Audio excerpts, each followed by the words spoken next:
The Badge to the Bone podcast contains adult language, mature themes, psychological nudity. Viewer discretion is advised. The opinions expressed here are ours and ours alone. Buckle up.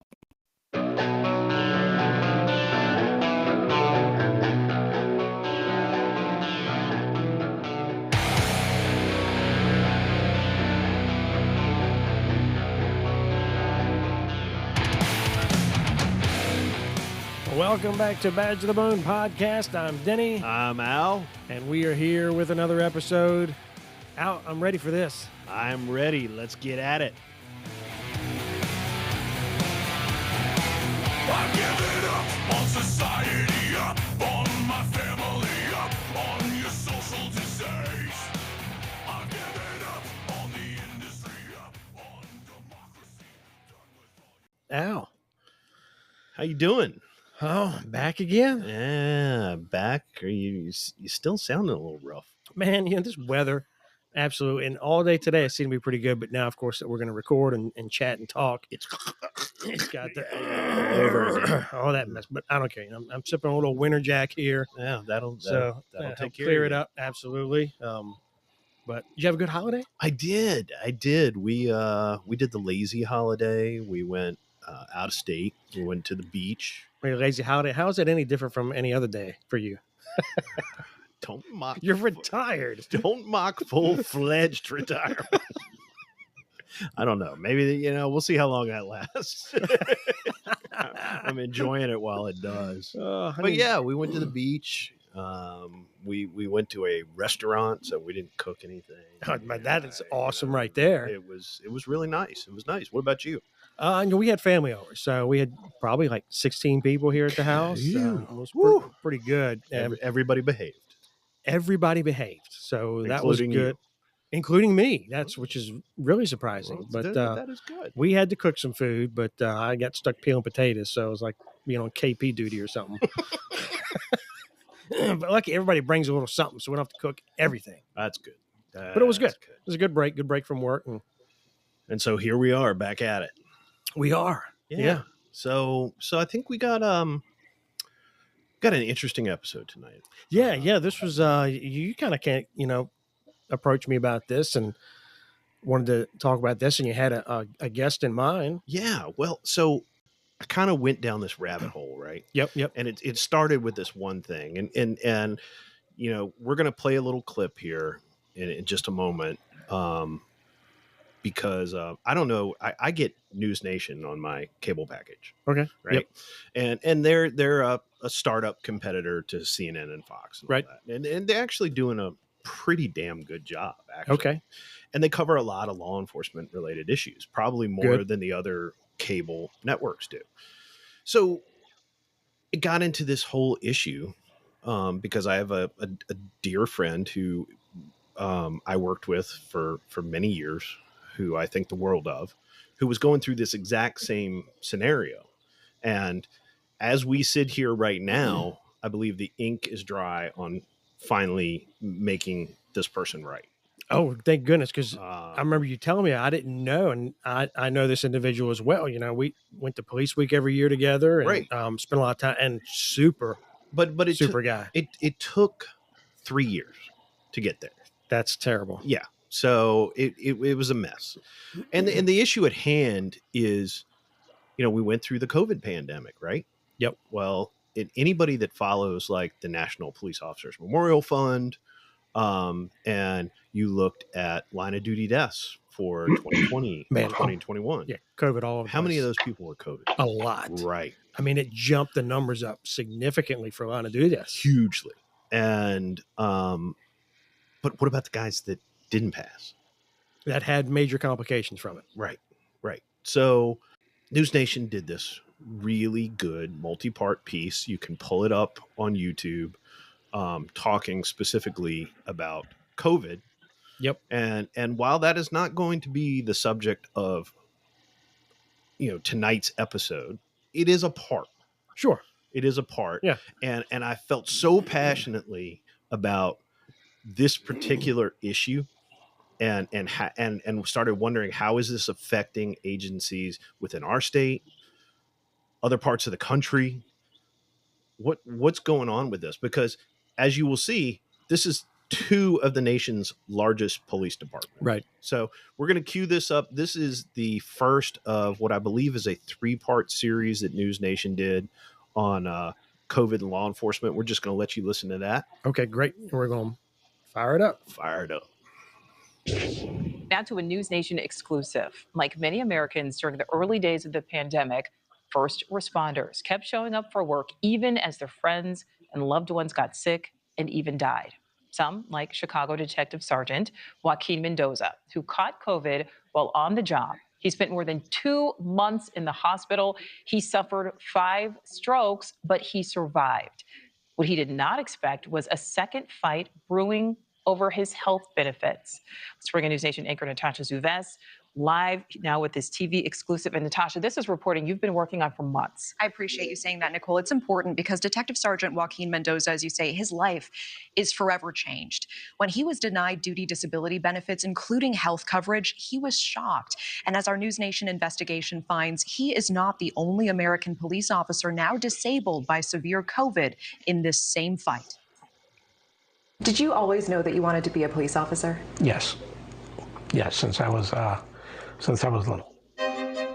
For Detective Sergeant Joaquin Mendoza, the dream started when an officer came to speak at school. First thing my mom asked is like, hey, so what do you want to be when you grow up? I'm like, well, I want to be a big Irish cop. And my mom was, well, the Irish part ain't happening because, your dad and I are Mexican, study hard and you do well in school and you're a good kid, then maybe you'll get the chance to be a police officer. So I looked out and getting my dream job. And as a first responder, at the end of a 17-day stretch and a 16-hour day, he wasn't feeling well and took a nap. I thought I'd only slept for a couple hours. He slept for 48 hours straight. He was rushed to the hospital where he waged a war with COVID for 72 days.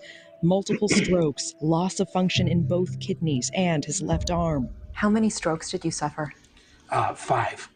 When he went before the city's police disability board, they ruled he did not qualify for line of duty disability benefits because he could not prove the precise moment when or how he contracted the virus, even though he had worked a 17-day stretch and had been nowhere else except home alone.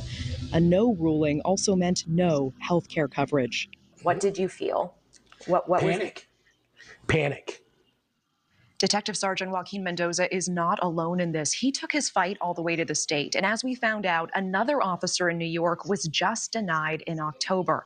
Our News Nation investigation airs tomorrow, Saturday, 6 p.m. Eastern, on these officers who got COVID on the job, whose lives are forever changed, Nicole. Their stories tomorrow, 6 p.m. And just confirming, Natasha, he worked 17 days straight. 17 days straight. Everything was shut down, so Right. he was only going to work and then going home. Not even going grocery shopping, not even getting food for himself, living home alone, sleeping, going back to work. And the board said you cannot show the exact moment of time, the exact act of duty you were doing when you got sick. Denied. So maddening. We will certainly be watching. Excellent reporting, Natasha. Thank you. Thank you for watching. Wow. Yeah. Jeez.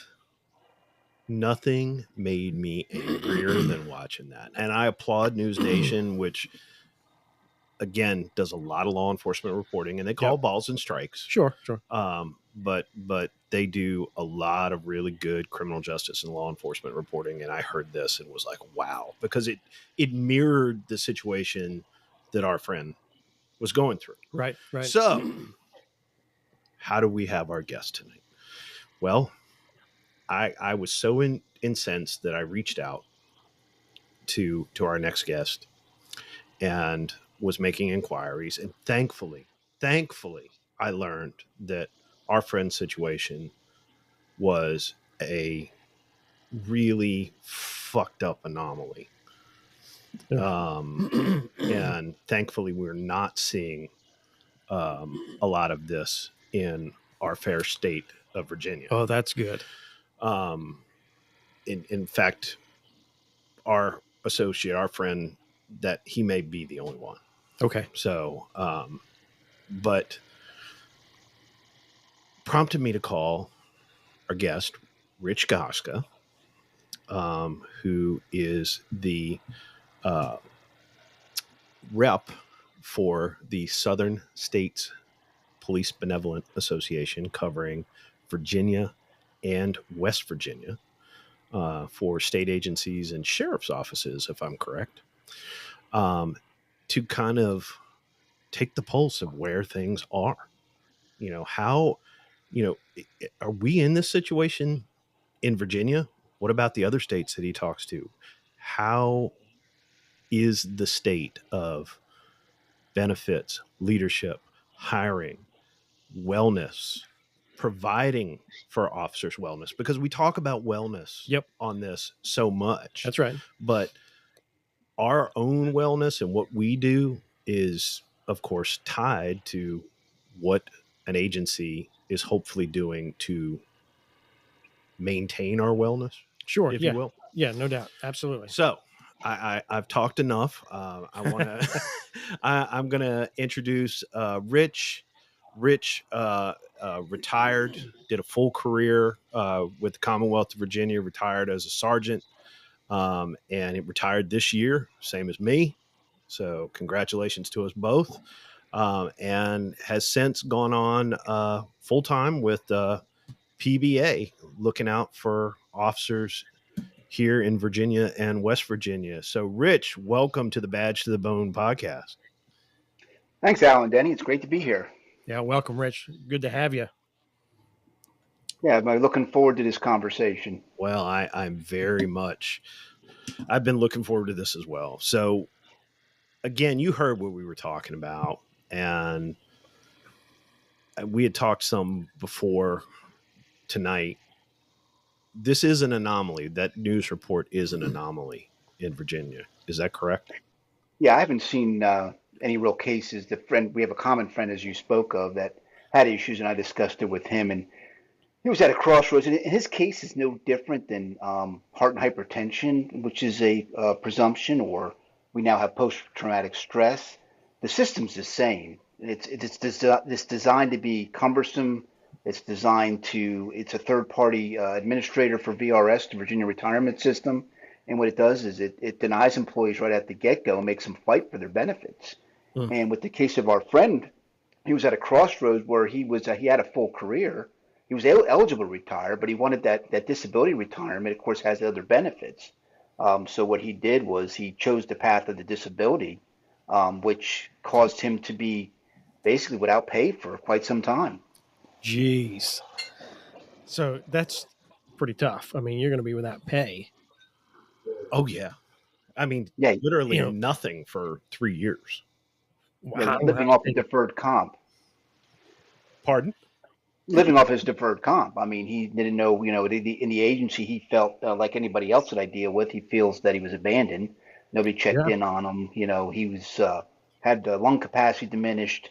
He was in that long haul kind of stage. He is recovering, but he can't really work. He can barely take a breath when he's walking. He has good days and bad days. And but the sad thing is this is how the system works. And we counsel members all the time on what to do, workers' comp, when to file. For example, when I had officers that had high blood pressure diagnosis, that would fall under heart and hypertension. I had them file the workers' comp form anyway because it was a documentation mechanism that they have that illness in case something happened down the road. So there's a lot of nuances to this. We've actually got a portal with a law firm that helps our members and get settlements, and they're pretty successful. But wellness in law enforcement is at a critical juncture, and it's new on horizon is post-traumatic stress, which is now a presumption under Virginia law. Other states, I know for one, I think Michigan or Minnesota, I was reading, has a high rate of post-traumatic stress, and they say that's a result of the law enforcement culture after George Floyd, because of that stress, that internal and external stress. And you guys worked in law enforcement, you saw after 2020 that police accountability went sky high. Body cams, internal affairs, every little thing these officers are doing, they're getting judged. Guilty until proven innocent. Yeah. Yep. And that internal stress is actually outweighing the external stress on the street now, and they feel that they're abandoned and not backed up. So, with dealing with that is tremendous. And a lot of what I do is, is walk these officers with our legal team through the system and get them where they need to be. And basically, we're seeing from experience and how to settle these things out. But it's typically a fight. The state is not going to just turn over disability retirement benefits. I mean, I had a friend of mine who was another sergeant who had a heart attack. I mean, coded out, had to be brought back twice, and was denied heart and hypertension. We, got a legal team on it, and he eventually won his disability retirement. But he actually coded out twice. And then again, they go back and they want to know, did you have this predisposition when you were hired?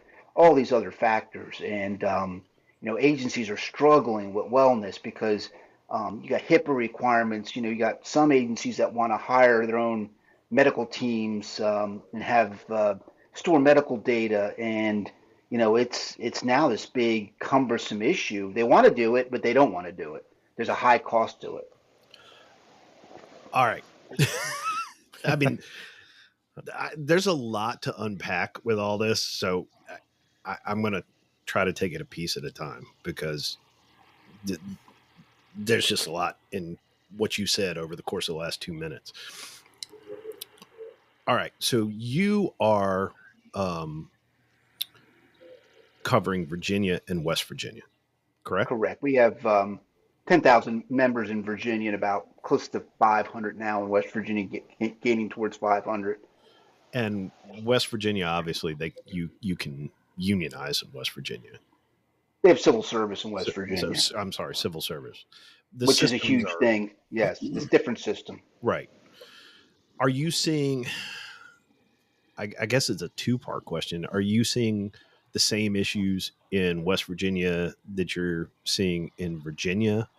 And when you talk to chapter reps from around the country, whether it's FOP or other PBA organizations, are you all kind of hearing the same stuff? Well, it's interesting as you say that, because Virginia is a right to work state. We now have collective bargaining on the local level for police departments, not sheriff's offices. And so it's a new territory. Agencies. They're not state agencies. So we do represent Fairfax and Alexandria have contracts pending in other jurisdictions. And what we're seeing is these agencies that have unionization of police officers, typically your PBA in the northern states, they're not having a problem with recruitment and retention. Their academies are filled. They've got people lined up. But when you get down into the states that don't have any, rights for their employees, and I give you the example, a sheriff's deputy in Virginia is an at-will employee. They can be terminated for whatever the sheriff wants to terminate them for. And a so lot of those don't have a grievance process for it either. Yeah, so that's one of the things that we push is we want procedural guarantee for our deputies. I mean, West Virginia has civil service for their deputies. The sheriff is elected, and he comes in West Virginia, and he can get rid of his second and bring in his new command, but he can't get rid of the deputies unless he has cause. So that's some of the things that why we have a great relationship and working relationship with Secretary Cole, Public Safety for Virginia, and we had a roundtable meeting about how do we attract law enforcement to Virginia. And you can be a right to work state and still be collective bargaining or union. You just don't have to join the union. That's the only difference. Right. But we're seeing in other states that where that's being done, and having civil service seems to stabilize the workforce. That's very interesting. It is. It is. Because for example, in Virginia, police officers have procedural guarantee, but like you said, sheriff's deputies do not. Right. And yeah, in Virginia now, I did my whole career, or most of my career, the bulk of my career at the state level. I know you did as well, Rich. You really are at the mercy of whatever the hell they want to throw at you. Oh, exactly. It's excuse my language, we call it right to work, but sometimes it's a right the employer to screw you. You have no rights in the system, and they come out ahead on everything. And what we're seeing with collective bargaining is it's really not about money to these newer generation of law enforcement. It's about creating their own work culture that they want in order to stay at that agency. Do you feel like, at least in Virginia, or other states that don't have civil service, that you're starting to gain some traction, or we're just spinning our wheels? No, there's some things going. There's some federal stuff going on about right to work. PBA is getting more in the national. Our southern states is getting more in the national stage with legislators for national issues. We have a person that deals with federal level lobbying. But what we're seeing, I think, just in North Carolina recently, two cities were directed to implement civil service by the General Assembly. So we're slowly seeing that creep up. I mean, Florida is a great example. They have collective bargaining. I mean, they're a southern state, and it's Yeah, but they're like New York South, they are pretty much everybody's retired from New York New South there. Jersey South. Yes, but the bottom line is the fact that um, they've been throwing money at the problem since 2020. It's not Mhm. solving it. What's going to solve it in Virginia and probably in other states is would allow the employees to work with management to come up with a work culture that satisfies them. And Charlottesville PD just got collective bargaining. They're advertising it as a recruitment tool, and they're giving a $20,000 bonus to go to Charlottesville. So if you're seeing bonuses that big, That is a pretty big bonus. The largest I've heard of. But it's Charlottesville. yes, in Everything Charlottesville. crazy in the Commonwealth of Virginia ends up happening in Charlottesville. But the Yeah. chief is the new chief there, Mike Hotchis, is very progressive. That's And he's a PBA. He was a past PBA president in Alexandria. good. So That's good. he's thinking ahead about what it's going to take. You're going to have to pay lawyer wages to get police officers because they're not going to do it. The risk does not outweigh the reward in this profession right No. now. No.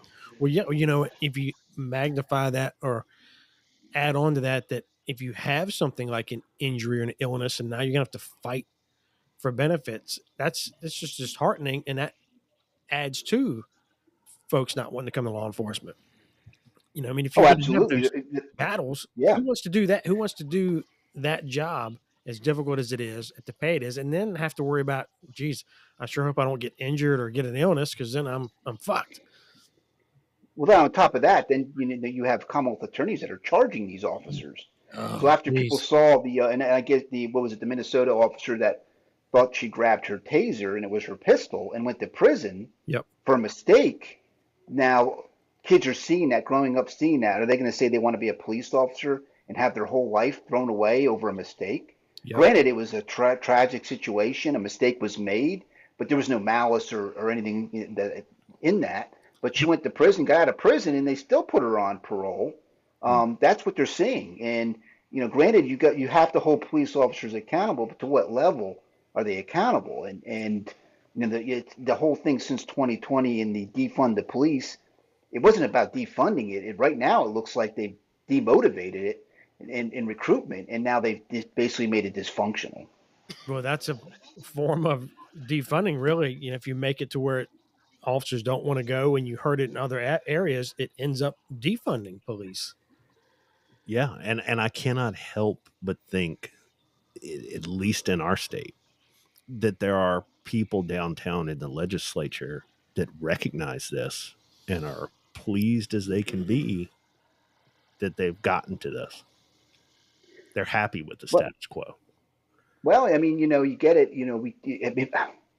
Agencies don't get it that they took away the primary offenses for certain stops in Virginia, registration, dangling objects, taillights, equipment. So then recently, I don't know if you saw the Crime Commission report. Speeding tickets are down, speeding fatalities are up. They're attributing that to lack of law enforcement, but it's also a lack of demotivation. I mean, why are these officers? They don't have the ability to stop people for certain things anymore. No, there was a lot of officers don't. Yeah, they don't want to stop them. Thing on Axios 2 or 3 months back where they were looking at traffic enforcement, and for some reason they were focused on traffic enforcement in Virginia, and the city of Richmond had the lowest rates of traffic enforcement, bar none, for anywhere in the Commonwealth. And that's demotivated officers right there. Yeah, absolutely. And at the same time, accidents, fatalities within the city were jumping. But Nobody's stopping cars in the city of Richmond. No. Well, it has been a proven statistic, and we could dive into numbers and go back through statistical analysis, but it has been proven time and time again that areas that conduct a lot of traffic enforcement, stopping a lot of cars, doing a lot of enforcement, end up resulting in a lower crime rate. Because, if you're up to no good, you don't want to be in an area where the police are really active. You're going to get stopped. And there's a direct correlation to that. Well, more importantly, it's also where you end up finding the guy who's got the gun that's a convicted felon or is about to go commit a shooting or is coming from a shooting. I can't tell you how many legal guns I got on a traffic stop that was a result of a headlight or a taillight out. Mm-hmm. Mm-hmm. Or a drunk driver. Oh man, a ton. Holy shit, ton of drunk drivers, headlights and taillights. Right. And now you turn on the news with some regularity in Central Virginia, and you're hearing people in the city, well, how do we get these guns off the street? Well, you took away every way we stop somebody and get these guns off the street, unless they're going to walk up and hand it to us. There's nothing we can do. We have a case right now where an officer got in pursuit, a county officer, deputy, went into another jurisdiction. The stop started where he recognized a car that was been fleeing from police. The tag comes back to a different car. He initiates a stop. It's a heck of a pursuit. They blow out his tires. He continues to go until the car is completely disabled, runs off into the woods and fights the deputy. And the deputy is arrested for malicious wounding. I'm sorry, say that. What? Malicious wounding and some other traffic offenses, reckless driving or something like that. And I am presuming this is on body cam. Pretty sure he had body cam on, but he is a member and he's being represented by PBA. But this just goes to show you that his sheriff's backing him. But yeah, he went into a different jurisdiction and the Commonwealth Attorney chose to charge him after the high-end pursuit, and they get into a foot pursuit and the guy fights him and he takes whatever action he needed to take, that he gets charged with malicious wounding and gets arrested and has to present himself and make bond. So you tell me, how do you recruit? Yeah, what jurisdiction is that? Bizarro land? How does it make Albemarle County. No shit. Well, didn't I say? That Charlottesville is the donut hole in the middle of Albemarle County. It is. And the crazy bleeds into Albemarle. But you're right. How are you going to get somebody to sign up for a job like that? That's going to come to work and go, man, I hope, I can do my job today. I just hope somebody else doesn't have doesn't dislike what I do and decide, hey, they're going to charge me. Because that's what it is. That guy just doesn't like the fact that they chased him, and now we're gonna make an example and charge him. And that goes back to wellness, because now I got an officer that loved his job, loved serving the community, was a great officer from all aspects of everything I've heard about him. Now his identity is taken, his reputation is smudged for doing his job the best of his ability. We all make mistakes, of course, but it sounds like the person is fighting him in the woods or in a foot pursuit. And now you got a guide, and now you got to worry about first thing I deal with them when they call in, or we deal with them, is making sure that they're taking care of themselves, because this is a traumatic experience no matter what. He may not have shot somebody, but he got in a high-end pursuit, and now he's facing criminal liability because of a Commonwealth attorney that decided to charge him. And then how does that impact the rest of the agency? No, yeah, exactly. And the rest of law enforcement. Right. They all come out and they all see this, and what's the ripple effect? The ripple effect is, you're better off just answering the calls that pop up on your CAD system, and not worrying about being proactive. Yep. Take my reports. I'll be a report taker for my 8, 10, 12-hour shift, and that's it. Well, I know, again, going back to Richmond City, that's exactly what's happening. You have places where you show up for midnight shift, and there's 2 guys, 3 maybe, or gals in first precinct, that's insane. Yeah. But with respect to that pursuit, you said that was the Albemarle CA prosecuting that? Yep. Whew. Man. Wow. If anybody is listening to this and wants to talk to us about that particular incident, we are happy to discuss that further. Wow. Yeah, it's that's where we're at, and it's so the first concern is, of course, they have criminal liability, but again, the impact mentally to the officer in their profession is rippling through it. You can see it. And I've talked to legislators, and they recognize that this is an issue.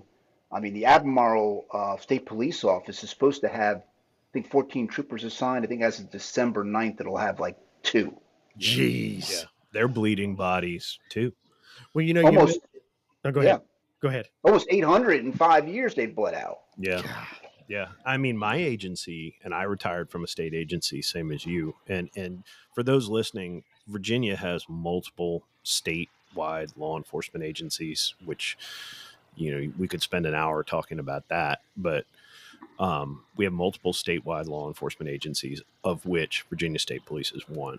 And my agency was one of the highest paid in the whole state.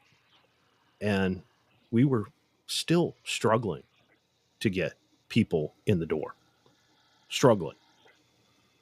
Well, I don't know if you heard, we mentioned it before on the podcast. Chesterfield had a situation with their Commonwealth's attorney who is on her way out, just lost the election. And that's exactly what caused it, but had issues with not charging offenses. I know that the chief came out against a sex offender that they just dropped the charges on. No real reason behind it other than, we're going to drop the charges. But the big one that stood out to me that we talked about, they had a sheriff deputy off duty at home, cleaning his firearm, didn't clear it like he should, a dumb mistake and a dummy mistake, and cracked off a round into the wall. I think it was in his bedroom at home. Nobody's hurt. He did the right thing. He called the PD and said, "Hey, look, I just wanted to let y'all know that I had a negligent discharge. I was cleaning my firearm. I just wanted to make notification." So the PD goes out, and I guess the whatever the reason, the supervisor on the scene decided to consult with the Commonwealth Attorney's Office, and they're like, "Yep, charge him for reckless handling of a firearm." Reckless handling. Which I think there's case law that you can't have reckless handling of a firearm in your own home. Yeah, I'm not sure there positive, is. but I think there is. I mean, so that's another aspect. Sure, it's a dummy mistake. You're going to get dinged at work, but to have it be a criminal, now that's what happens. They're taking mistakes and are turning them into criminal offenses. Yeah. Well, yeah. I mean, the first thing the state police do now, if that was them, they launch a criminal investigation. We've had numerous accidental discharges in state police. They launch a criminal investigation. They even send the gun out typically to the forensics lab. Oh, and then and then they're bringing that to the Commonwealth attorneys to see if they want to prosecute. And then, of course, they go into the administrative side of it. So there's a whole lot of issues there that, and this was, years ago, that was stuff that the agency handled internally, but now they're not. And that's the other reason that police are getting out. And that's the internal stress that they're facing today that we didn't have when you and all, and early in our careers. It wasn't like that. No, that's overwhelming. That's just, yeah. And don't get me wrong, we're not here to represent bad cops, people like that. I mean, people do make mistakes, but bad cops, we want to weed them out just like anybody else. Absolutely. But the good cops that make mistakes and are learning, because there is no. I mean, you got agencies out here that have 1 to 5 years as their tenure now. Yeah. And they're being trained by babies and rookies, and mistakes are going to happen even more now.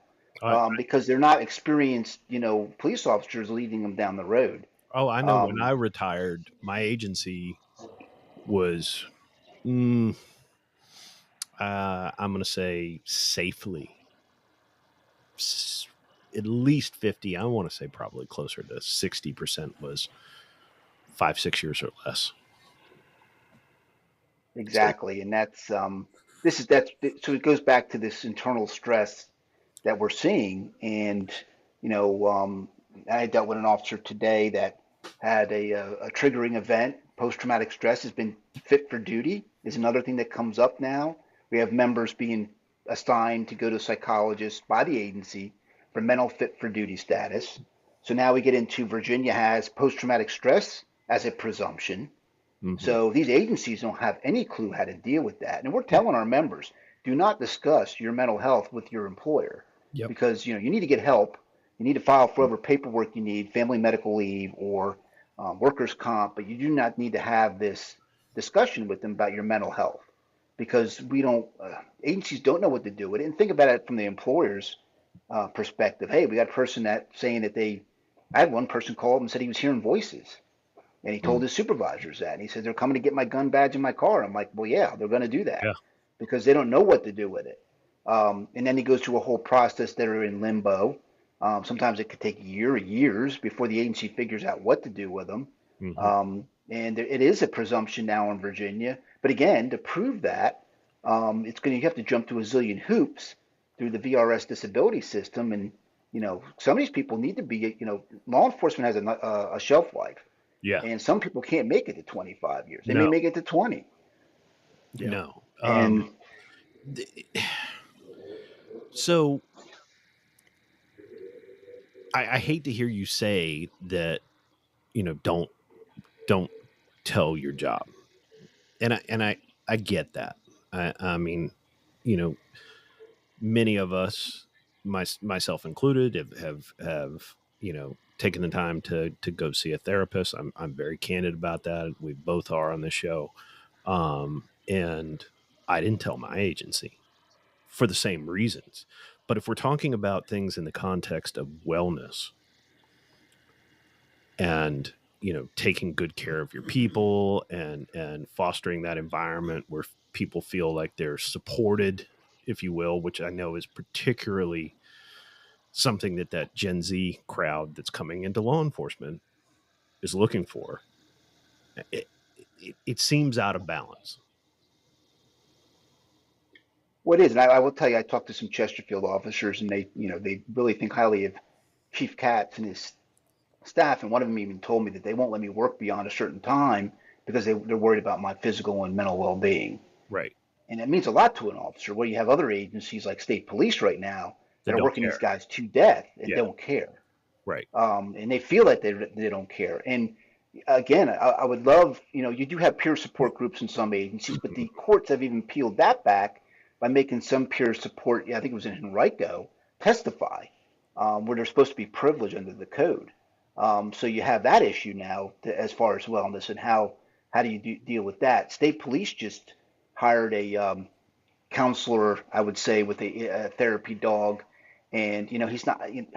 There's no. What's the privilege there? There is no privilege. So if you go to that person and talk to them, what can they do with that information? And that's our concern is for the member is to protect yourself. I'm sad to say we hope the agency would look out for you, but that's not. You have to look out for number one because that's not happening.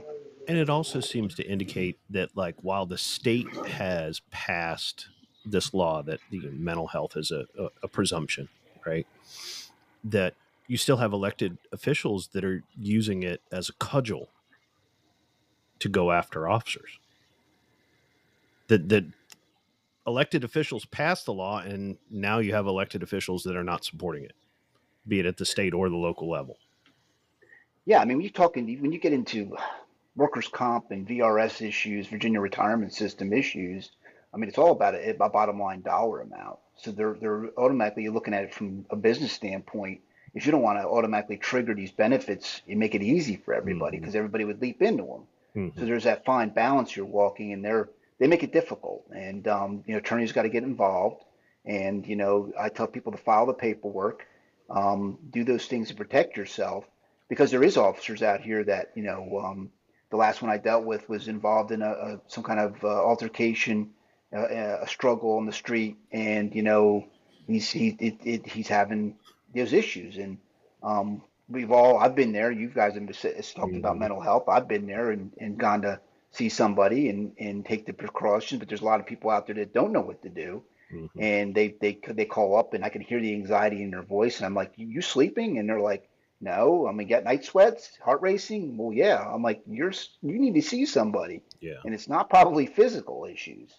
And I've actually told officers you need to stop working, go out MFMLA, and go see somebody now because they're that bad. And it's probably getting worse with all the staffing shortage.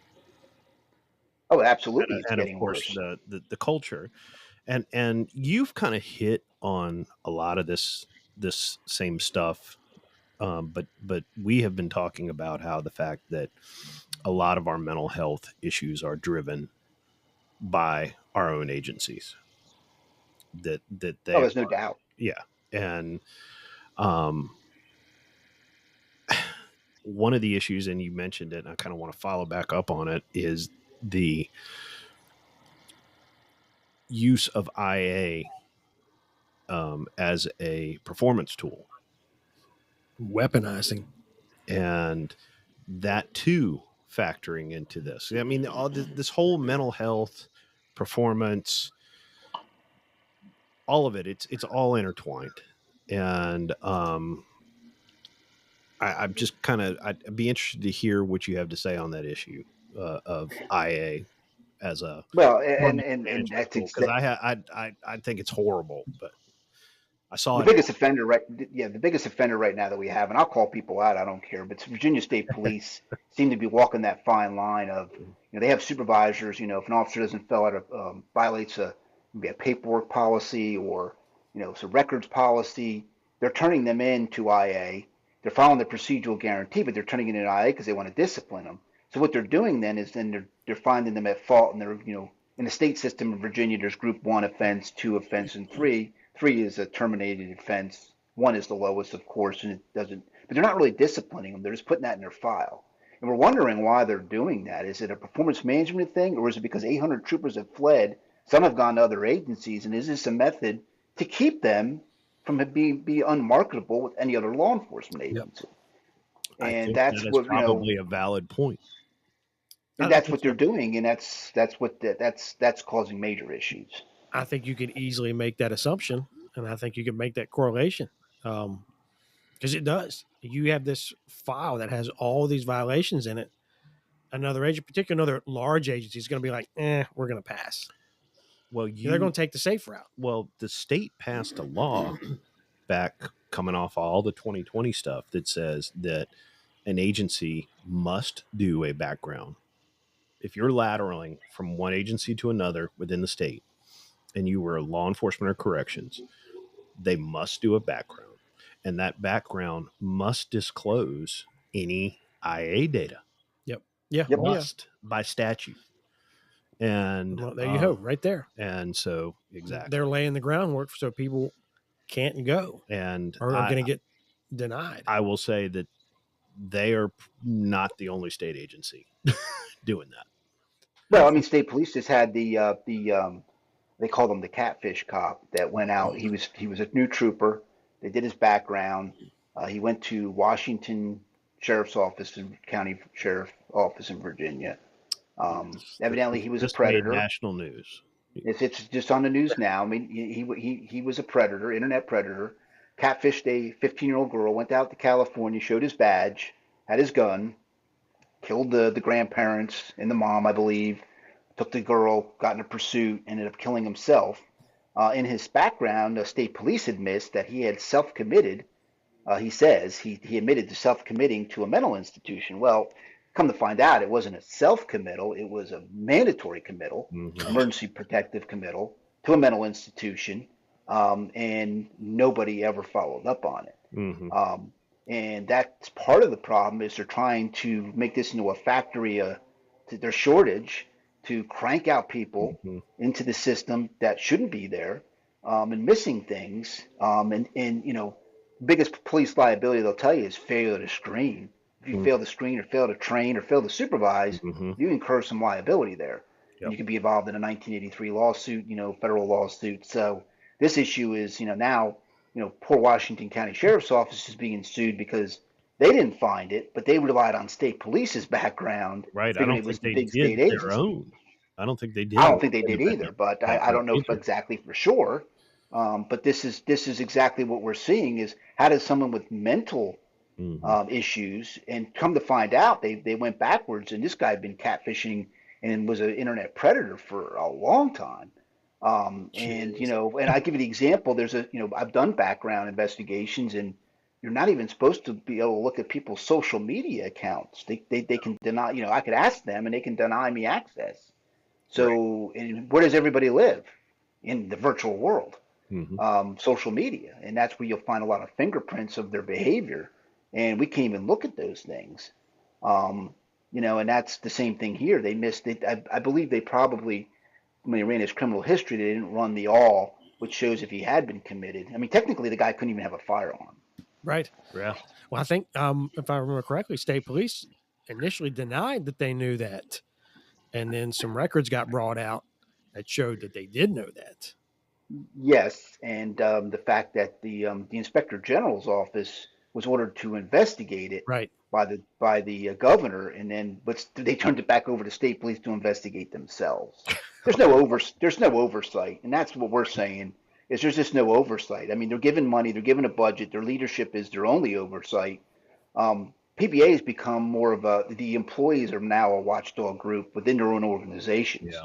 And you're going to have people, turning that stuff over to the media because they feel so bad that their agency is doing these things and making these mistakes. And it's becoming a cancer within that these agencies can't stop. Mm-hmm. Well, again, speaking just from the perspective of somebody who worked at a state agency in Virginia, we seem to have a lot of problems at the state level. Enormous amount of problems. A lot of problems at the state level, and a lot of those problems, I'm sorry to say, point of origin is usually leadership within those agencies. And it's funny you say that because I've had this discussion recently with someone in a state agency, and it's like the promotion process is never look at the background or the performance of the officer. No, they go on an interview and that's their ability to write, and they don't go at their performance and what they know. And I'll give you the example. I mean, a first line supervisor needs to know constitutional policing, how to keep his people out of trouble, how to do a search warrant, how to keep them from violating somebody's rights and keep them safe on the street. And you're getting people that they're worrying about is how they perform on a PowerPoint or how they write a letter, how they interview. And they're not digging into the deeper, and there's people out there that just aren't leaders. They may have, and some of them may have been good cops and just can't lead to begin with. But there's agencies, and my former agencies started a leadership development program for guys that have 1 to 5 years. Now, kudos to the program, but they have no business. You're training people that are only staying 5 years. So what are you doing? You need to be training those people up on constitutional policing, how to supervise, how to do a performance evaluation, how to treat people fairly. Basically, when I took over as a sergeant, I studied employment law on my own. Because you need to know what Fair Labor Standard means. You need to know what all these things come into play. So we had my agency. We had law enforcement duties and other assigned state government duties similar to yours, and we had a leadership program in-house, but it was for everybody. It didn't matter if you did law enforcement or you did IT. They all went through this same program. And you could sign up for that program and maybe get selected that program prior to getting promoted. But other than that, and I don't know if your agency was the same, you go up for promotion and it's a writing sample and an interview, and they will not look at your performance. I was even told at one point they were prohibited from looking at your performance, like your last 5 years at evals or whatever. They can't get over it. They're stuck on this. They can't look at your performance. They're stuck on that. Right. They think it's gonna, and I don't get it because that's where the crux of this is. So it all boiled down to interview, and of course, whether or not the big boss thought you were gonna, be his boy or not. Toe the company line. Right. And that was it. That was the criteria. And then if you got formal leader, you had to get promoted to get formal leadership training. And that goes back again to the wellness of these organizations. And the heart of it is because, these people feel abandoned. These guys that are really good at their job that never get promoted, that should have been promoted or asked to get promoted. Or if they do apply for a promotion, they're beat out by a guy or a kid that doesn't know anything. And it becomes, they become demoralized. And again, their wellness is, they give up. Yeah. And our, like our career development program capped out at 5 years. So if you from year 1 to year 5, you get to year 6, you're capped out That's on it. career development. And so How the hell is that a career development program? because now, so like the way it was structured when it was in, like I was making the exact same amount of money as another guy who worked at the other end of the building who had 6 years of tenure. How was 1 to 5 years a career? That's like the first step. 5 years. Nope. That's like step 1. Nope. Capped out at 5. Holy shit. Holy shit. That should be like step 1. Mhm. Or maybe at least Well, step you know, 2, maybe 3. And then, but I mean, wow. but I attribute to some of the state problems in Virginia, and it could be in other states, but Virginia has a one-term governor. So that one-term governor has no time to even get his feet wet, let alone worry about and of course, being Virginia next to D.C., there's always the national stage that entices them. Mm-hmm. So that's part of the problem. There's no continuity in government. And what I see on not all of them, but a lot of the secretariats have no business.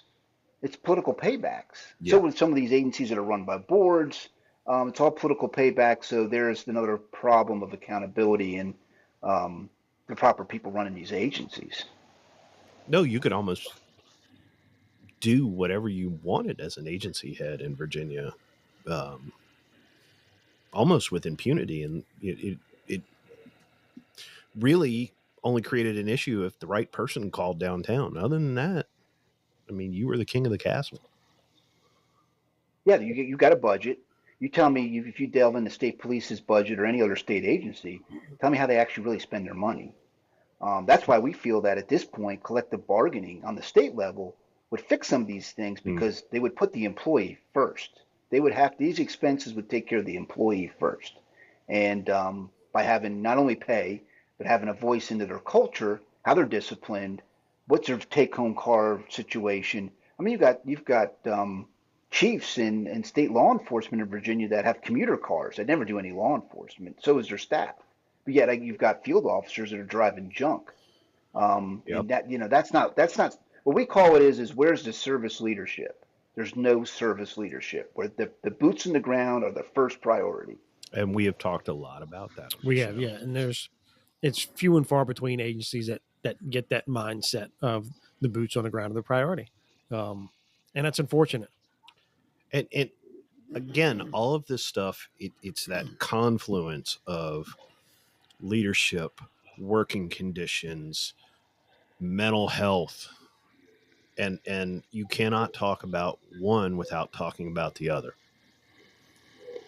It's impossible. It is. But I do want to go back to collective bargaining because I do want to play devil's advocate on here, and because some of the argument against it, and I've had friends that worked on union departments, NYPD, and large union departments, and some that have worked on places that have collective bargaining. And one of the issues that they would come across sometimes is when you have that shit bag that you can't get rid of, that's worthless, that just is just a total sandbag, and you can't get rid of them because that union is protecting them. They're protected by the union, and the hoops have to go through to get rid of that shit bag.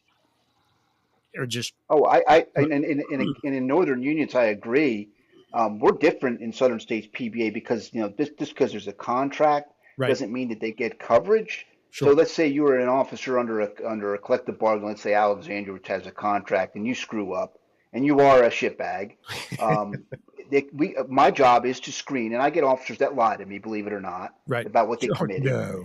And then we don't cover them. Right. Number one, is it a law enforcement action? Did you follow general orders? Did you follow the law? Did you tell the truth? And in fact, it sometimes goes up to a chapter vote to see if they will get legal representation. Mm-hmm. Now, of course, what we'll do in a shooting or a use of force situation, a critical incident, we try to get an attorney on scene within 20 minutes. Right. And that's to protect the officer's due process rights. Yep. But I will tell you that PBA, there was an officer that was involved in a shooting that was high profile in South Carolina, near the Chandler Charleston, you may remember, and we did not represent them because they violated that person's constitutional rights. So I agree that we do not want to protect bad cops, and we don't want it to be that typical union out here where we do that. No, I'm glad you addressed that, because that is huge, and I think that's a big point to bring up. That excuse me, PBA is going to vet those situations, vet that officer, vet that situation where you have, you know, some of those union up north that are just hardcore union. They're going to back up the officer just because they're a member of the union, right, wrong, or indifferent, and that causes problems. But I think that's important that PBA is vetting that situation and making a conscious decision on what's in the best interest. Well, people, we're not the typical union. We are a nonprofit. It's run by the members. So Right. basically, if you look at it, everybody pays a dues, and basically, it's like a collective to protect their brothers and sisters when they need find either a lawyer or some other issue. And that's kind of what it does. Is it's run by officer boards. I mean, and most of our field representatives, of course, are law enforcement or retired law enforcement. So we all have this family atmosphere as far as it. And we also have the Police Benevolent Foundation, which is our other nonprofit, and we do fundraisers for officers. And all that money, 100% of it, goes to that officer. We don't take any of it, not administrative costs or nothing. Oh wow, that's good. So we just had a trooper that was injured off duty, and $2,300 came in, and that goes all to her. We don't do any of that. So we're not the typical national union. We're grassroots. That's what I like to say we are. I like this job because not only can I serve the citizens, but now I get to serve my brothers and sisters in law enforcement and take care and advocate on their behalf, because in my opinion, nobody's doing it. And that's near and dear to my heart. Just like you guys with mental wellness and wellness in the workplace, that is one of our priorities. And we serve. I mean, we serve our members who are running this organization. No, that's good. I think that speaks a lot to the organization. I'm glad you talked about that, because, I mean, I do think officers in general, someone that wants to be a member or pay their dues, they're going to be a member and be, want their coverage, or, be looked after if things go sideways, or if they need assistance with something. But on the same end, they don't want that shit bag that needs to go to be backed up. So I think that would make, for me, if I was becoming a member of PBA, it would make me feel better to know that, this organization I'm joining is no joke. They're not just going to take somebody's word for it and start pouring all these resources into someone that should not get them. And they're going to, look into the situation, and the right people are going to get the right things. So I think that's huge. Oh, I'll tell you, I have an officer. You talked about an accidental discharge. They launch a criminal investigation. He lies in the criminal investigation, but then tells the truth in the internal affairs investigation. He lied. He's going to get decertified in Virginia. He made a mistake. He's not a bad person. Sure. He comes to us, and I said, well, you got one resort here, and one avenue that I see. And he's like, what's that? He's a 25-year-old kid. I'm like, you got to resign. I said, you're better off, resigning and taking it in your own hands than getting terminated, because that's what's going to happen, and you're going to get decertified. And we don't cover you because you committed a crime. You lied, Right. under the color of your uniform. No, I think that says a lot for your organization. It really does. And Virginia does have that law that if you are shit canned for an integrity violation, among other things, they will decertify you. Yep. And I'm okay with that. I am. I'm actually okay with that. I am. I think most of the things that you can get decertified for are warranted. Yeah. I mean, and I've seen this happen on the job where, hey, did you do, or did you see? And all you got to do is answer yes, and you're probably not in trouble. And the officer goes, well, no, I don't know what you're talking about. The hell? Just say yes. It's always been the kiss of death, is untruthfulness. You get found guilty of that, you should be done. Now, I think the decertification helps because you have that untruthfulness, and then somebody will go to an agency and says, hey, you know what? This guy's got 7-8 years. We'll take the experience and not worry about the untruthfulness issue. And then you open up a whole other can of worms. So, and I would think that the fact that that's on the books probably makes a greater case for arguing for collective bargaining and unions in Virginia. Would you agree, Rich? Yeah, I think it certainly, yeah. The other issue in bringing that up is certainly you talk about lying and being a Brady officer. Yeah. At least with decertification, you do have the right to appeal it, Right. and Yep, have you do. But with Brady, there is no due process. These No. Commonwealth attorneys make you a Brady officer. That's the other kiss of death, Yep. and your career's over. Yeah, done. Unless And it may not be for something, and they're digging in the reports of police officers and seeing if something doesn't match. And if something doesn't match, and it may be a clerical error, they just automatically say you're a Brady officer. now that's a problem. And that causes it's a problem. Mhm. because But that's why I truly think I never thought this was collective bargaining.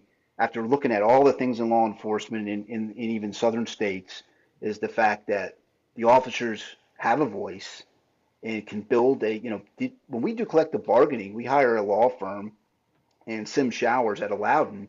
They sit down with the collective bargaining committee, and this committee is officers. These are the guys in the streets building the contract step by step. Okay, let's talk about take home cars to Yusuf, when can you turn off your body cam to and it's all laid out in their days off and overtime and special duties and special assignments, that training, all fairness issues, that's in writing that everybody's got to follow. And what do police officers hate the most is deception and being treated unfairly. Because why? Because they're told to treat people fairly and be unbiased. Yeah, Yeah, exactly. man, that's a great point. I think that would be a huge help, because you talked earlier on. We talked about developing that culture that the generation wants and officers wants, and having that collective bargaining will help them negotiate that. Like you said, negotiate. How are we going to do the days off? How are we going to do take home cars? How are we doing these policies? But it gives them something, like you said, basically just gives them the voice to be a part And of you it. guys know that, the new generation, they don't want to know. You can tell them something, but they want to know why. Yes. The why to it. Why are you telling me that? And if you want to get officers motivated out here, you don't tell them to go out here and write everybody a speeding ticket. What you need to do is send them on a mission. You need to say, this stretch of roadway is having horrible accidents and fatalities. Your job is to go in there and begin to correct that through enforcement practices. And they will do it. You have to give True. them value and buy-in. Yeah, exactly. I don't think that, and I don't think it's a bad thing. I think it's a good thing. I mean, Yeah, it is. honestly, I would say that's just good leadership. But but so for example, I my oldest kid is 16. I doubt very seriously that they're gonna pursue a public safety career. But if I was talking to him and said, "Hey, think about policing. What do you think? How do we get that next generation in? And where do you see us 10 years from now?" Well, recruitment and retention is a national problem. It's just not. It's one state is having this issue. I mean, there's other states that are doing well. Florida, enacted some things. For example, I mean, policing is a necessary evil in society. There's no doubt about it. We're not. The firemen show up and they're hailed to be heroes, where police show up and we're demonized for taking someone away for domestic violence or whatever the crime may be. But the bottom line is I think we need to really look at from the beginning. I'm a big fan of probably looking outside the box to cadet programs. Why not in Virginia look at, it's just like service in the military, having that college fund. Why aren't we looking at something similar to that, having where we can take these officers in as part-timers, send them through an academy, evaluate them, bring them in as a cadet program. And we also got to look at is how do we keep someone like you guys in the system long enough to bring these officers along, even if you're in a civilian position in law enforcement agency where you can kind of mentor them and steer them. And that's not what's being done. And there's a lot of agencies, the large police agencies that have, positions that could be civilianized, that could bring in retirees and actually, the Secretary of Public Safety threw that out there. I mean, how do we do that? But I think we got to rebuild. We need to have both that seniority to tell these officers what the pitfalls of this job is, and then we also need to have them brought in from a young age to experience it and see if it is for them in public service. And it is a dynamic issue, and it's just not about the pay. It's about the stressors that are in there. This new generation wants that quality of life. They want their time off, which I don't blame them. I mean, that's something that keeps in police work your mental health is having that separation. So, I mean, that's where collective bargaining comes in because the scheduling is addressed, the time off is addressed. If we continue to have these shortages and we're overworking these officers, which I is think I just saw which is just an article I think in California where fatigue is becoming an issue. They're making mistakes that and sometimes you're making, as split-second decisions. And of course, if you're working the night shift, you're on swing shifts. It's destroying these people physically, and we've got to find a way. And I think having the officers say, "Hey, enough is enough," or this is what we want as our work culture. And banding together to work with management to come up with solutions. There's nothing wrong with that. I don't see anything wrong with officers sitting down and put it in writing and say, here's the standard for scheduling. It's in a contract, and this is how we're going to do it. Yeah. The only obstacle to that I see right now is the management, and I know leaders, I know executive level leaders that, you get them in a room like that to have these conversations, and it's not going to go well. Well, I'll be honest with you. We sat down at the round table with the secretary, and there was the other associations in there from multitude of backgrounds. I mean, you know who I'm talking about, and they've been around a long time. Right. And when I start throwing out stuff that's outside the box, they look at me like I got two heads. Yeah. Because they're not thinking. They're thinking about the same old stuff that hasn't worked for years. Right. And one of the and you and I talked, Al, about the consolidation of state law enforcement, and one of them said, well, we've done that before. Well, that's why it's failed, because it has. Well, they didn't say we've tried that before. Well, no, they haven't. But that's why it's failed, because we haven't never succeeded, and now we have to do something different. No, I mean, we propose to that in Virginia should happen. You should not have 6 statewide law enforcement agencies in Virginia. That includes our state police. That's crazy. And I'm not shitting on these agencies. I mean, some of them are really good agencies with some great people, but you don't need 6 agencies working at the statewide level. Well, it's the overlap, and so here's the thing in Virginia. As you all know, the sheriff's offices in Virginia get state money. Right. So does state police. So what are we all fighting for? The same dollar. Right. And everybody's getting outside their lane. For example, state police will, have a dive team. They have boats. Well, Wildlife Resources and Marine Patrol have, boats and dive teams, and all this overlap begins to happen. And then you got sheriff's offices that, overlap, and then have boat patrols. And where does it end? And then they go, we don't have enough money to pay people. Well, that's because you're all outside your lane.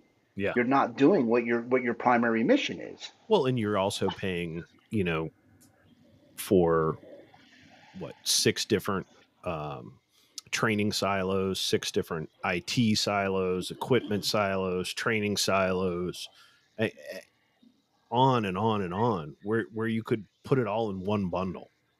Well, yeah, you're paying for 6 different infrastructures.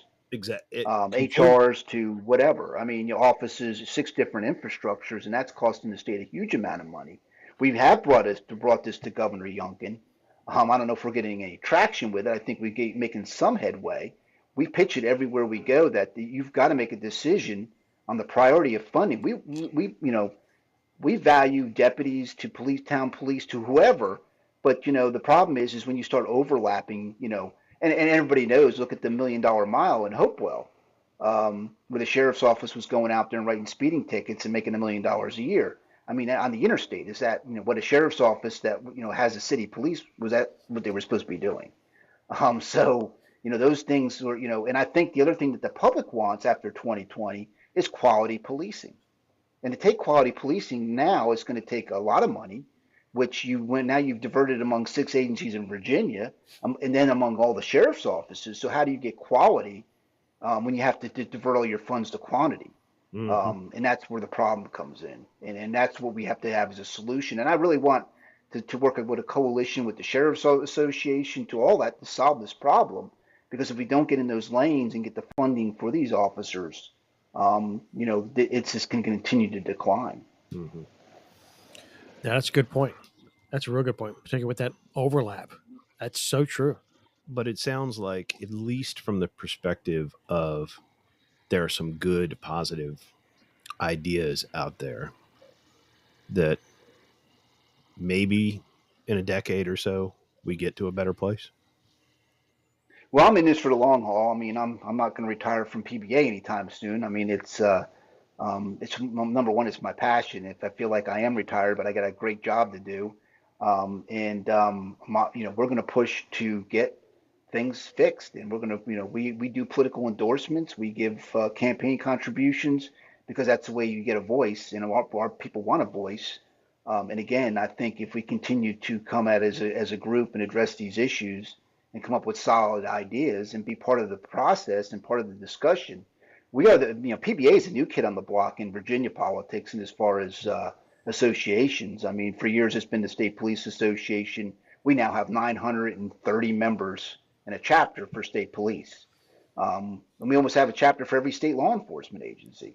So we are on that level. And then, of course, we have our local chapters that encompass city police, sheriff's offices, and they all have a dynamic different need. So the idea is working together. And I will tell you, like the state police chapter that we have right now, they're not silo building. They're actually advocating for a state law enforcement training center. They see the issue too of overlap and that they can't pay anybody because everybody's got their own training academy. And then you have local training academies. Yep. Well, Rich, thank you. It sounds like we could easily stay on for another hour and talk about these issues. Oh, definitely. Definitely. I really hope that we can get you back on. I hope that you reach out to us and share if you ever got anything you want to share. We are happy to be a platform for you and your membership. Love to have you. Thank you for everything that you're doing right now to help the profession. Yeah, Rich, it's been great. Echo that. Thank you so much. Thank you for what you do, and great conversation, man. Thanks so much for coming on. Oh, it was awesome. I enjoyed it. It's the passion, and you guys share that passion. And I think your listeners out there will hear it when we talk about it. Absolutely. Yeah. But again, you are welcome here anytime. Thank you so much, Rich. Thanks, Alan Denny. Thank you. So, yeah, that was great.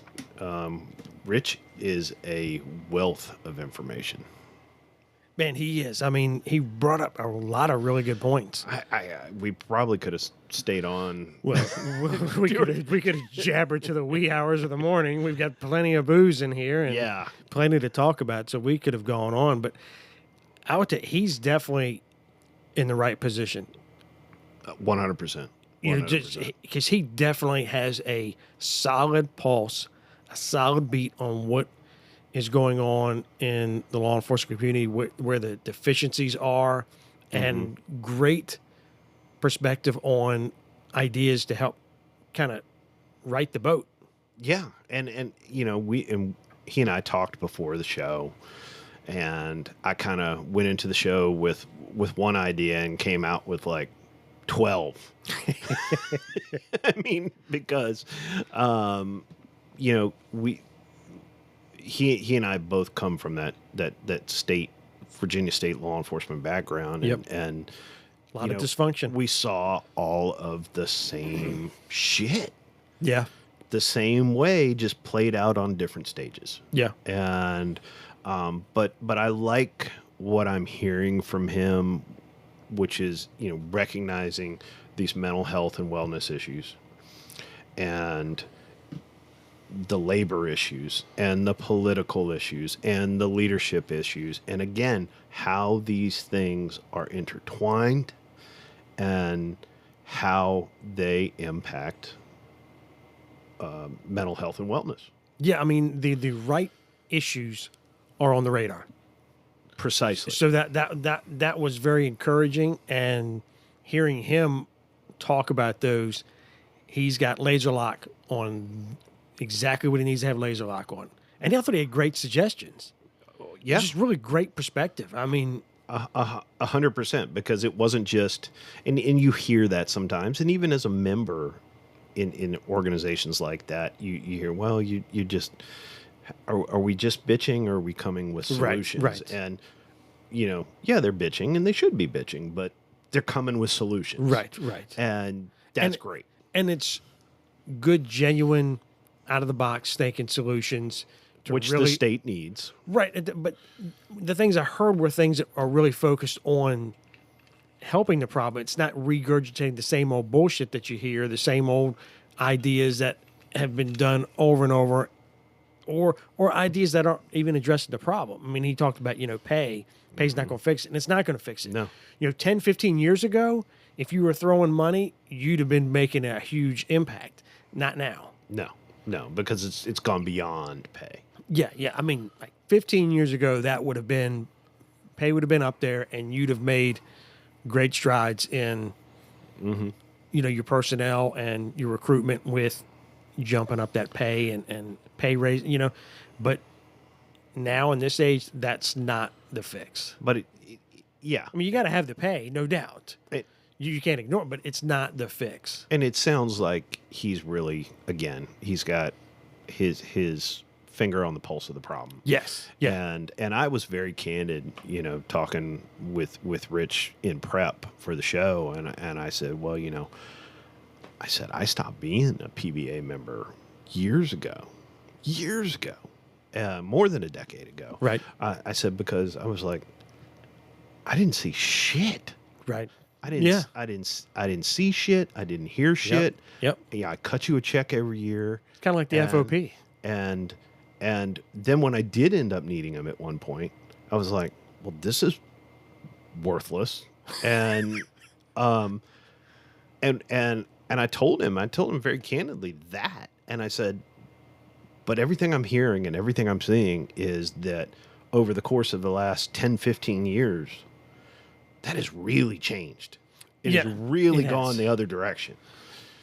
It has. I thought his talk about collective bargaining, I thought that's important. I think that's important for the folks that listen to us to hear, because you do get that, is it they correlate it with your New York, your Detroit unions that can have some benefit, but man, they are a truly double-edged sword, and they have a lot of disadvantages. The collective bargaining here is not that. It's truly a voice for officers, in a way for the boots on the ground, the rank and file, to have some input into their careers. And to get access to resources. Yes. Yeah.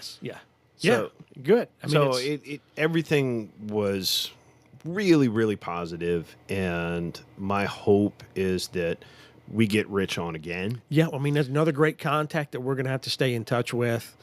At some point, I think we're going to have to, publish a list of all these great contacts as almost like a resource guide for yeah, right. But hopefully we get him back on.